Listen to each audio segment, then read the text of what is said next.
तो करो तो बावड़ू, दूर दूर करो तो जाऊं, जो रखो तो ही रहूं, जो देव सुख। पूर्ण ब्रह्म सर्व सृष्टि के रचने वाले परम अक्षर ब्रह्म कबीर परमेश्वर जी की असीम रजा से आप सभी पुण्यात्माएं सत्संग सुनने के लिए उपस्थित हैं। जिन पुण्यात्माओं के ऊपर परमात्मा की विशेष रजा होती है, उन्हीं को ये अमृत वचन परमात्मा की कथा सुनने का शुभ अवसर प्राप्त होता है। जब तक हम सत्संग के अंदर नहीं आते तो हमें मनुष्य जीवन के मूल उद्देश्य का ज्ञान नहीं होता, और हम जो परंपरागत साधनाएं कर रहे होते हैं या जो दिनचर्या हम पहले पूर्वजों को बुजुर्गों को देखते आए वो कर रहे होते हैं, हम उसी को अंतिम मानकर और अपने मनुष्य जीवन का निर्वाह कर रहे होते हैं। परमात्मा बताते हैं सत्संग के अंदर परमेश्वर का दिया हुआ ज्ञान ही बताया जाता है, क्योंकि सत्य का अर्थ होता सत्य, सच्चा। संग माने साथ, यानी संग सत्य के साथ जो प्रत्येक क्रिया करता है वो परमात्मा ही हो सकता है। तो परमात्मा ही सत्य ज्ञान देता है जिसको सत्संग कहते हैं। और परमात्मा ने प्रत्येक युग में आके सत्संग किए ये ज्ञान दिया, लेकिन यहाँ का जो मालिक है, 21 ब्रह्मांड का जो प्रभु है ब्रह्म, जिसको काल कहते हैं, ये बहुत ही कपट युक्त है। ये प्रत्येक काम धोखे से करता और कराता है। ये कभी किसी के प्रत्यक्ष नहीं होता। इसने प्रतिज्ञा कर रखी है कि ऐसी प्रतिज्ञा को नेक आत्मा नहीं कर सकता जो इसने कर रखी है।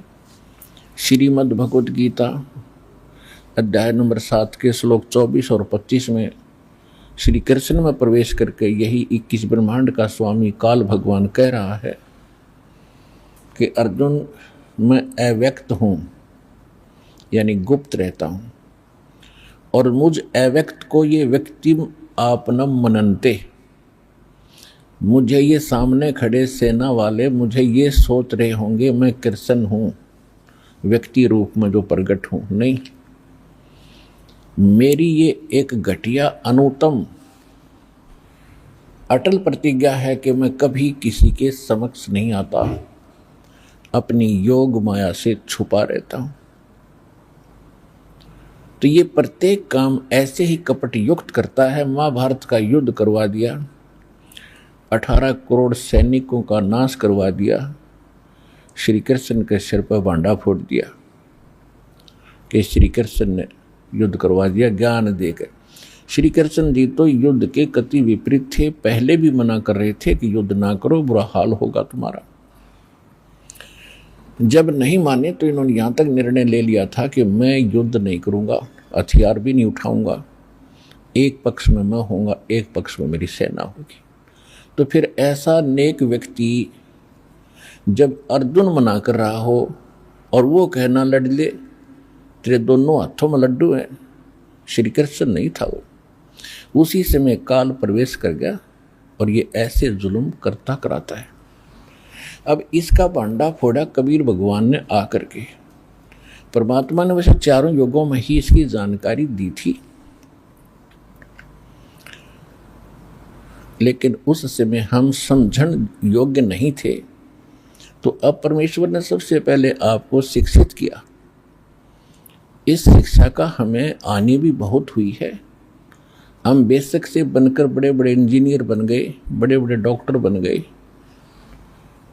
और बहुत सी अन्य पोस्ट हमने प्राप्त कर ली, पर मनुष्य जीवन का नाश कर दिया, अनमोल जन्म बर्बाद कर दिया हमने। अहंकार भर गया जन जन के अंदर। और पहले क्या देखा करते, गांव में कितने भी नम्र व्यक्ति होते थे, वर्षा समय पर होती थी, ना होती तो भगवान के गुणगान किया करते थे। हे परमात्मा 2 बूंद डाल दे, तेरे बच्चे भूखे बैठे हैं। अब परमात्मा ने सब सुविधा इसलिए दी कि तुम भक्ति कर सकते हो, और इस सुविधा का हमने दुरुपयोग ज़्यादा कर लिया। नाचना गाना, कोठी बनाना, ब्याह शादी में बकवाद करना, तो ये हम अनमोल जीवन अपना नष्ट कर गए।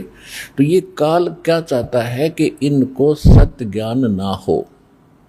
ये ऐसे ही मनुष्य जीवन को बकवादों में बर्बाद करके चले जाओ, फिर कुत्ते गधे की योनि में डाल के ये निश्चिंत हो जाता है कि अब लाखों वर्ष इसका ये उठ नहीं सकता, उभर नहीं सकता, धक्के खाता रहेगा।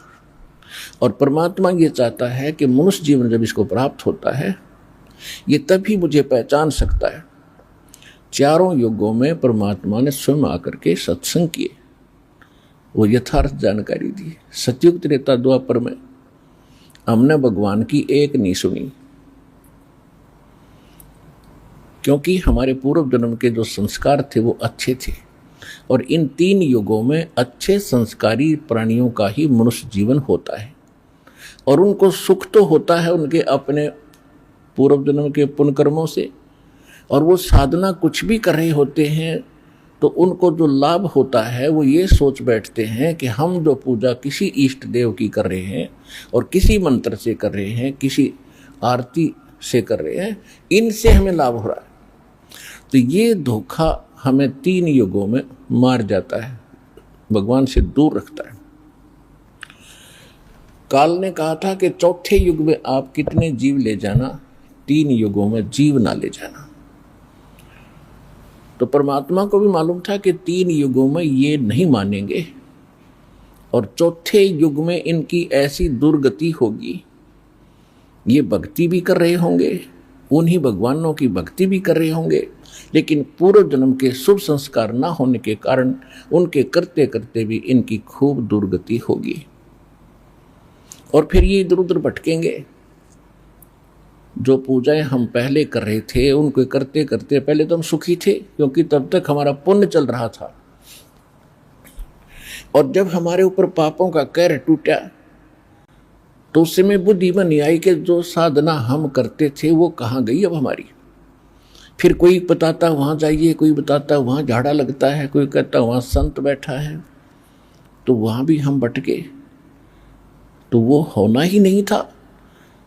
तो परमात्मा को मालूम था कि जब ये कति कंडम हो जाएंगे, ये सब तरह से हताश हो लेंगे, तब ये मुझे पहचानेंगे, क्योंकि मेरे पास आएंगे या मेरे भेजे हुए दास के पास आएंगे तो इनको आती राहत मिलेगी। परमात्मा का गुण है सुख देना। तो फिर ये पहचानेंगे कि हु इज गॉड, कौन है परमात्मा। तो सत्संग परमात्मा ही करते हैं, और सत्संग में आने से हमें पता चलता है कि हम जो दैनिक क्रियाएं किया करते थे, जो हम दैनिक काम करते थे और जिसको अंतिम मान रहे थे कि बस इतना ही काम है मनुष्य का, बच्चे हो गए, बच्चों को अच्छी शिक्षा या कोई और व्यवसाय ठीक करवा दिया, इनका विवाह कर दिया, अब इनका भगवान संतान दे, बस फिर अब बेशक मर जाएं, जीवन मनुष्य का सफल हुआ नहीं। अब सत्संग से पता चलता है कि मनुष्य जीवन का इसके साथ साथ एक वेरी इंपॉर्टेंट वर्क था, और उसको आपने छुआ तक नहीं। अगर कोशिश भी की है भक्ति वक्ति करने की, तो आप शास्त्र विधि त्याग कर मनमानी साधना करते रहे। तो यहां परमात्मा स्वयं आकर ज्ञान देते हैं कि जो जाकी शरणा बसे ताको ताकी लाज, जल सो ही मछली चढ़ जा ये बह जाते गजराज।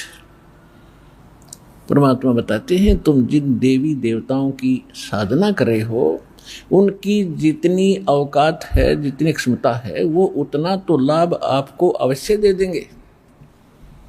लेकिन जो कर्म संस्कार में, आपके प्रारब्ध के अंदर, आपकी किस्मत में जो पाप कर्मों के दंड या प्रेत बाधा या तीन ताप का जो कष्ट है, वो ये भगवान निवारण नहीं कर सकते, ये इष्ट, ये देवी देवता नहीं कर सकते।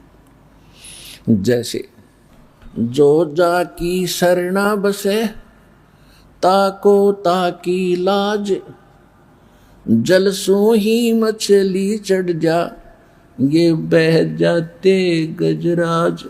अब क्या बताते हैं कि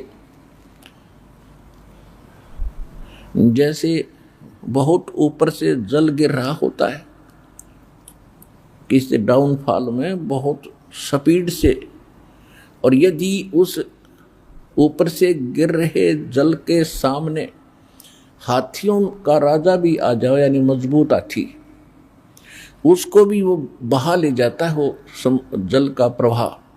लेकिन मछली जो होती है वो उसकी उल्टी दिशा में और बिल्कुल ऊपर पहुंच जाती है, ऐसे पड़ रहे पानी के ऐसे ऊपर चली जाती है। इसका क्या भावार्थ बताते हैं परमात्मा? हमें समझाना चाहते हैं कि जो जाकी शरणा बसे और ताको ताकी लाज।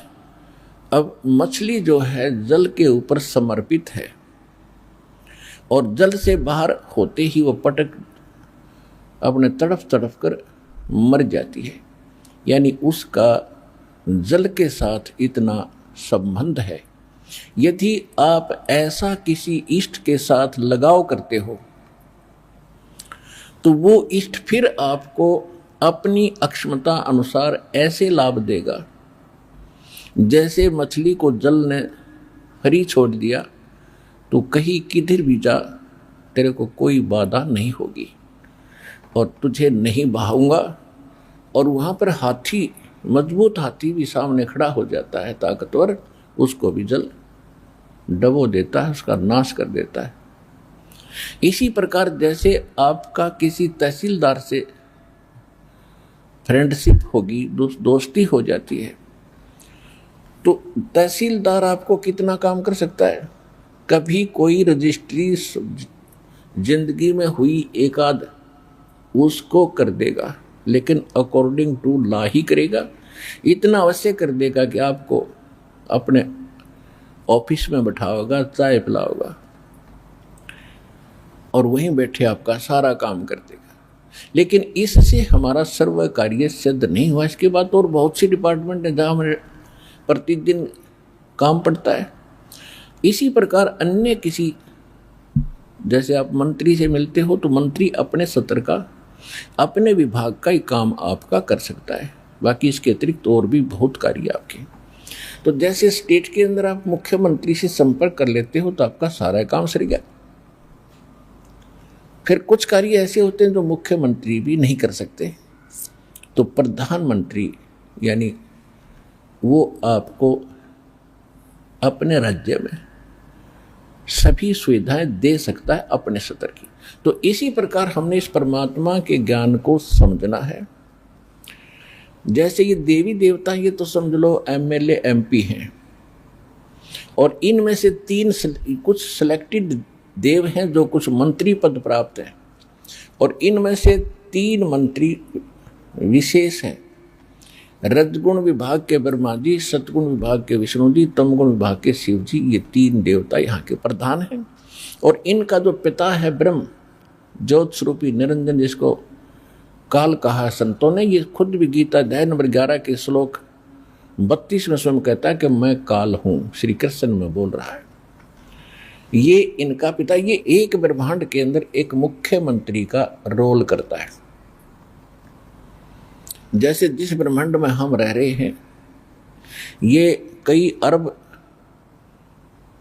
वर्षों के बाद इसका विनाश होगा। जैसे आपको कई बार बताया है डेफिनेशन कि 70,000 बार ये तमोगुण शिव की मृत्यु हो लेगी, तब एक ब्रह्मांड का विनाश होगा। उसके बाद ये सभी यहाँ इस ब्रह्मांड के अंदर सूर्य, चांद, जितने भी सब विनाश में आ जाएंगे। फिर दूसरे विभाग में दूसरे ब्रह्मांड में ले जाता है सभी प्राणियों को, सभी चले जाते हैं वहाँ। तो वहां फिर उस ब्रह्मांड में फिर ऐसी रचना करता है। तो एक ब्रह्मांड में ये एक मुख्यमंत्री का रोल करता है। इसके बाद फिर दूसरा प्रभु है, सात संख ब्रह्मांड का मालिक है, जिसको गीता अध्याय नंबर 15 के श्लोक 16 में अक्षर पुरुष कहा है। सरपुरुष ये ज्योत स्वरूपी निरंजन है, जो 21 ब्रह्मांड का स्वामी मालिक राम है। और सात संग ब्रह्मांड का स्वामी वो अक्षर पुरुष है, जिसको पर ब्रह्म भी कहते हैं, यानी नेक्स्ट ब्रह्म से नेक्स्ट ब्रह्म, वो सात संग ब्रह्मांड का स्वामी है। और ये ब्रह्म और इसके अंतर्गत जितने प्राणी और ये पर ब्रह्म यानी अक्षर पुरुष सात संग ब्रह्मांड का स्वामी, ये तथा इसके अंतर्गत जितने प्राणी, ये सभी नाशवान हैं। और जीवात्मा तो पशु पक्षी की भी नहीं मरती, वो अलग बात है। फिर गीता अध्याय नंबर 15 के श्लोक नंबर 17 में तुरंत कहा है कि उत्तम पुरुष तु अन्य परमात्मा इति उदाहरते, ये लोक त्रयम् आविश्य विवर्ति अवैश्वर। इन दोनों से, सरपुरुष और अक्षर पुरुष से कोई पुरुषोत्तम यानी श्रेष्ठ परमात्मा जो वास्तव में अविनाशी है, वो तो इनसे कोई और है, भिन्न है। उसके विषय में गीता अध्याय नंबर 8 के श्लोक नंबर 1 में अर्जुन ने प्रश्न किया कि हे प्रभु, जो आपने 7वें अध्याय के 29वें श्लोक में जिस तत्व ब्रह्म की जानकारी दी है, उसको जानने के बाद साधक केवल जरा और मरण से, जरा माने बुढ़ापे का दुख, मरण माने मृत्यु के संकट से सदा के लिए छूटने के लिए प्रयत्न ही करता है, यहाँ की किसी वस्तु को नहीं चाहता, तो वो किम तत्व ब्रह्म। 8वें अध्याय के गीता जी के 30वें श्लोक में उसने कहा कि वो परम अक्षर ब्रह्म है। तो गीता अध्याय नंबर 15 के श्लोक नंबर 17 में इसी परम अक्षर ब्रह्म की जानकारी है कि उत्तम पुरुष तु अन्य परमात्मा इति उदाहरते। इसको भगवान कहते हैं परमात्मा। परम माने श्रेष्ठ, आत्मा माने आत्मा, यानी परमात्मा श्रेष्ठ आत्मा। श्रेष्ठ आत्मा वो होती है जिसके राज्य में ना कोई दुखी हो, किसी को तंग नहीं करता, ना मारता, केवल सुख सुख ही देता, वो परमात्मा होता है। उसी को भगवान कहते हैं। और ये भगवान, ये परमात्मा हमने मान रखा है, ये पुरुषोत्तम नहीं है 21 ब्रह्मांड का स्वामी, लेकिन ये 21 ब्रह्मांड का मालिक है, इन सब से श्रेष्ठ है, सबसे तगड़ा है, ताकतवर है, इसलिए इसको पुरुषोत्तम मान लिया। ये खुद भी स्वीकार करता है गीता अध्याय नंबर 15 के श्लोक नंबर 18 में कि लोक वेद के आधार से मैं पुरुषोत्तम प्रसिद्ध हूं, क्योंकि मेरे अंतर्गत जितने प्राणी 21 ब्रह्मांड में हैं, उनसे मैं श्रेष्ठ हूं, उनसे परम हूं, उनसे तगड़ा हूं, ताकतवर हूं। इसलिए मैं लोक वेद के आधार से पुरुषोत्तम प्रसिद्ध हूं। लेकिन पुरुषोत्तम वास्तव में तो 15वें अध्याय के 17वें श्लोक में बता दिया, वो है पुरुषोत्तम। लोकवेद क्या होता है? दंत कथा, सुनी सुनाई कहानियां जो एक क्षेत्र में प्रचलित हो जाती है, उनको लोकवेद बोलते हैं। जैसे हम लोकवेद के आधार से श्री ब्रह्मा, श्री विष्णु, श्री शिव जी को अजरो उम्र कहा करते थे। इनके कोई माता पिता नहीं, ये कभी जन्म नहीं लेते, इनकी कभी मृत्यु नहीं होती। ये था एक लोकवेद दंत कथा जो सत्य से हटकर होती है। अब इनके जीवन लीला में हमने देखा कि खुद स्वीकार करते हैं कि हमारी जन्म मृत्यु होती है, हम अविनाशी नहीं हैं। अविनाशी तो कोई और परमात्मा है। तो कहने का जो तात्पर्य है, हम वही आते हैं उसी प्रसंग पर कि ये जो परमात्मा है, अब हमने जैसे जो जाकी शरणा बसे अर्ता को ताकी लाज, जल सो ही मछली चढ़ जा और बह जाते गजराज।